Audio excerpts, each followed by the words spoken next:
কিরে তোর phone tone দিতেছিস, তোর তো কোনো খোঁজ খবরই নাই। কিরে মামা তুই দিয়ে একলা একলা চা খাইতেছ, আমরা খাম না? আমার দুইটা চা দাও, চিনি বাড়ায়া। তো কি অবস্থা তোর? মন খারাপ কেন তোর? আরে মামা, কালকে হুট করে আব্বু অসুস্থ হয়ে গেল রাতে। পরে আব্বু নিয়ে দৌড়াদৌড়ি করলাম, সকালে আব্বুকে বাসায় রেখা এখন আসছি আমি। কি করবো বুঝতেছ না। কি বলস? আঙ্কেল স্ট্রোক করছে, তুই আমাদেরকে এটা জানাবি না? আমরা একই এলাকায় থাকতেছি, আমরা ছোটবেলা থেকে একসাথে বড় হয়েছে। আঙ্কেল রাতের বেলা স্ট্রোক করছে, তুই একটা ফোন দিয়ে তো বলবি ভাই। তো সবাই বিজি ছিলি, আর কি করবো না করবো চিন্তা করতে করতে কি কি হয়ে গেছে আমি নিজেও বলতে পারতেছি না। তোরে বেটার কি বলবো তুই।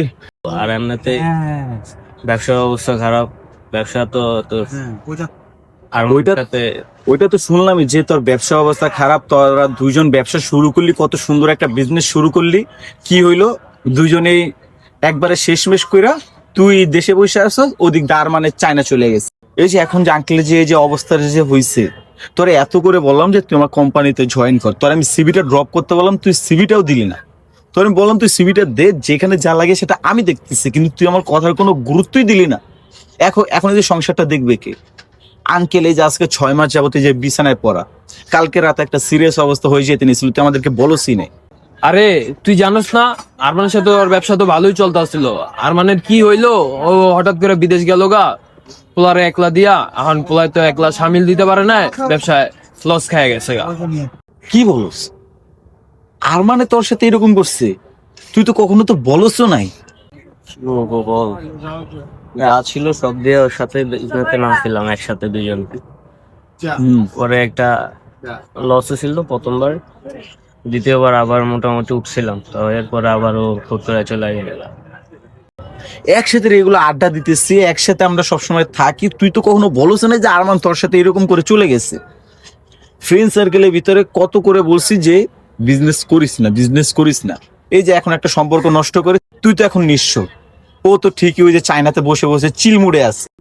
তরে ভাই এখন কি বলবো ভাই, বিশ্বাস কর আমি নিজেও বুঝতেছি না। একদিক দিয়ে আঙ্কেলের এই অবস্থা, তুই ওইটাও শেয়ার করিস নাই, ওদিক দিয়ে আরমান তোর সাথে এরকমটা করছে, তুই ওইটাও আমাদেরকে বলিস না, কি তুই আমাদেরকে বন্ধুই মনে করতেছিস। আরে মামা, ফ্রেন্ড সার্কেলের মধ্যে ঝামেলা বাড়াইতে চায় না। আর তাছাড়া তোরা তো আগেই না করছিলি যে বন্ধু বান্ধবের মধ্যে যাইস না, আমি তখন শুনি নাই, ওর সাথে গেলাম। হুট করে যে হয়ে যাবো আমি তো বুঝি না, কি করবো। এখন মামা 2 দিনের ভিতরে তুই একটা বিজনেসের চিন্তা কর, নতুন করে বিজনেসটা শুরু কর। যেহেতু আঙ্কেলের অবস্থা খুবই খারাপ, তারপর ফ্যামিলি তো দেখার লাগবে, যেহেতু তুই ফ্যামিলির বড় ছেলে। তো আমি আর মারুফ আছি, আমরা যতটুকু পারি সাহায্য করব। তুই যত সম্ভব তাড়াতাড়ি পারো বিজনেসের একটা চেষ্টা কর। এটা মামা তানভীর খুবই ভালো একটা কথা বলছো মামা, তুই আর না করিস না মামা। তুই তোর বিজনেস প্ল্যান তুই সাজা, এই 2 দিনের ভিতরে কোথায় কি করা লাগে, কিভাবে তুই কি করবি, সম্পূর্ণ ডিসিশন তোর। তোর যদি কিছু থাকে তুই ওইটা নিয়ে নাম, বাকিটার জন্য আমরা দেখতেছি। তানভীর আছে, আমি আছি, তোর এটা নিয়ে কোনো টেনশন নাই মামা। তোর যেই জায়গায় যা লাগে তা দেখতেছি, আমরা তা আছি। আরে না, এমনি হয় নাকি, তোরা কত করবে?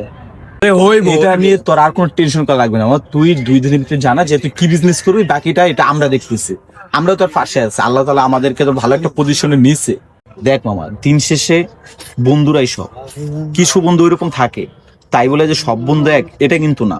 আমরা তোর সাথে ছিলাম, আমরা আছি, ইনশাল্লাহ আমরাই থাকবো। তুই এটা নিয়ে কোনো টেনশনই করিস না। আর এই আল্লাহ ভরসা, আঙ্কেলেরও কিচ্ছু হবে না। এখন তোর এই অবস্থার সময় আমরা কি তোকে কি ছেড়ে চলে যাবো নাকি? এমনি তো অনেক বেজে গেছে, এখন আমাদেরকে যেতে হবে। তার আগে আঙ্কেলকে দেখা তারপর আমরা বাসায় চলে যাই। আরে যে আমি যে চায়ের বিলটা আমি দিতেছি, বয় দাঁড়া। পৃথিবীতে সব থেকে সুন্দর সম্পর্ক হচ্ছে বন্ধুত্ব সম্পর্ক। আর আমরা এই বন্ধুত্ব সম্পর্কটাকে আরো সুন্দর করতে গিয়ে আমাদের এরকম অনেক সার্কেল আছে যারা কিনা আমরা একসাথে বিজনেসে জড়িয়ে পড়ি। বন্ধুত্ব সম্পর্কটাকে সুন্দর করে রাখার জন্য কখনোই 2 বন্ধু বিজনেসে যাওয়াটা ঠিক না। আমাদের এটা থেকে সবসময় বিরত থাকতে হবে। আমাদের আশেপাশে এরকম অনেক সার্কেল রয়েছে যেখানে কিনা আমাদের কিছু ফ্রেন্ড সার্কেলের আর্থিক অবস্থা, পারিবারিক অবস্থা খানিক সময়ের জন্য খুবই খারাপ হয়ে থাকে। আর আমরা যারা স্বাবলম্বী আছি, আমাদের উচিত এই বন্ধুদের পাশে সব সময় থাকা। বেঁচে থাকুক সবার বন্ধুত্ব।